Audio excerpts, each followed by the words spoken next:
क्या बताते हैं परमात्मा? शिष्य शाखा संसार गति और सेवक प्रत्यक्ष काल। अभी आपको बताया कि एक चेले ने अपना गुरु मार दिया 75,000 रुपया पे उसके। तो कहते हैं ऐसे जो व्यक्ति बकवाद करते हैं, परमात्मा से विमुख है, नाम उनके पास है नहीं, ढोंग संत का कर लिया कि बैठ के जाकर डेरे में, तो वो सेवक तो उसके काल है, प्रत्यक्ष काल।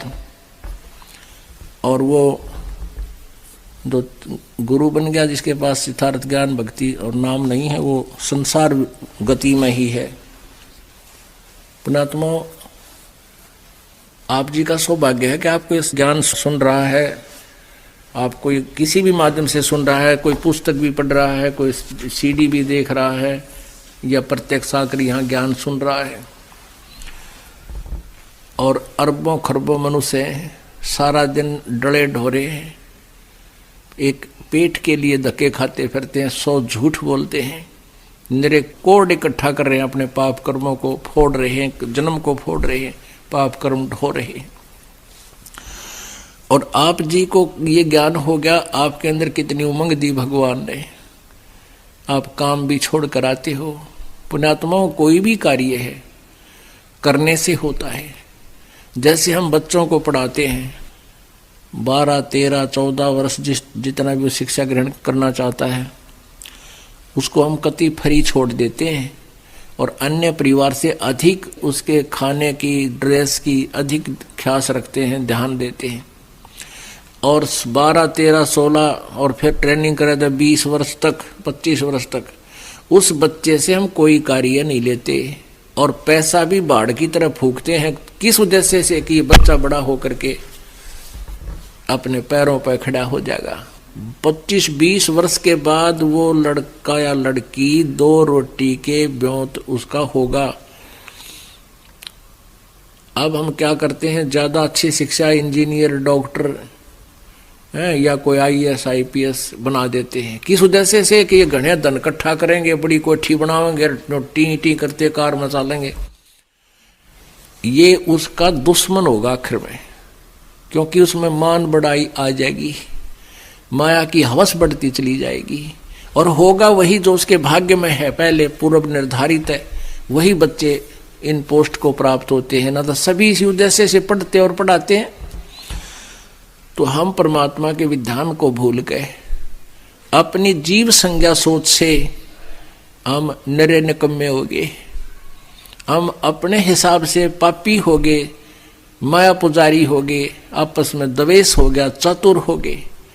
तो इस सारे दोष को समाप्त करने के लिए हमने परमेश्वर कबीर जी के इस अध्यात्म ज्ञान की अति आवश्यकता है। इस अध्यात्म ज्ञान के सुनने के बाद फिर परमात्मा की तरफ रुचि भी बढ़ेगी और शांति भी होगी। तो इसके लिए अब ज्यादा से ज्यादा समय भगवान के लिए निकालो। जो इस ज्ञान को समझ चुके हैं वो तो अपना सिर पे पैर रख लिया उन्होंने, तो दास देख रहा है, सत्संग में भी आते हैं, सेवा भी करते हैं, बाकी समय में भी आते हैं। और फिर यदि वो नियम में रह रहे हैं तो देखना उनकी क्या मौज करेगा परमात्मा, यहां भी सुख देगा। और यहां से जब जाएंगे विमान में बैठ कर जाएंगे, आए हैं सो जाएंगे ये राजा रंग फकीर, एक तो सिंहासन चढ़ कर जा, एक बंधे जात जंजीर। मरना सभी ने है, यहां से शरीर सब छोड़कर जाएंगे, लेकिन जाने जाने में बहुत अंतर होगा। एक तो परमात्मा आकर लेकर जाएगा इस दास के रूप में, कहो बैठो बैठो ये जहाज जा रहा है, और तुरंत आप जी उसमें चढ़ जाओगे, आपको पता भी नहीं लगेगा हमारी मृत्यु हुई है या हम कहीं सत्संग सुनने जा रहे हैं गुरु जी के साथ। और जो भक्ति नहीं करते उनके अंत समय में ऐसी बिरान माटी होगी, टट्टी पेशाब निकल जाएगा। आप देख लेना कभी ऐसा कोई व्यक्ति की मृत्यु होता, चाहे कोई किसी भी बड़ी पोस्ट पर हो, उसका देखना कितना बड़ा धनी हो, जिसके पास ये सत भक्ति नहीं है उसकी मृत्यु देखना। इसको नहाते किस लिए है? इसलिए स्नान कराते हैं, उसका बुरा हाल होया पावर टट्टी माए निकटी कपड़िया के वहाँ लाड़ पड़ जाए, तो फिर उसको नुहावा, फिर नुहावा जब वो कति फूकण की तैयारी हो ली। कहने का भाव यह है कि जो वो तो क्यों डरते हैं, क्योंकि यम के दूत इतनी भयंकर आकृति दिखाते हैं उसको शरीर छुड़वाने के लिए, ना फिर सीधे बाले ठोकर अंदर से वो भयभीत होकर के उस टट्टी पेशाब निकल जाता है। जब वो डरता हुआ उस शरीर को छोड़कर भागने की चेष्टा करता है, फिर उसकी बाजू पकड़ लेते हैं सूक्ष्म शरीर में, वो यम के दूत। और जो परमात्मा की भक्ति करते हैं उनको परमात्मा विमान में बैठा कर लेकर जाएगा। कहते सतगुरु शरणा आके फिर धर्मराज डर कैसा, यम के दूत भी निकट नहीं आ सकते। एक भक्त बता रहा था जी, मैं सपने में मर गया, यम के दूत आए मुझे लेकर चले। मैं बोला रखी चले भाई, चल सत्संग में चलाएंगे। मैं उनके साथ हो लिया।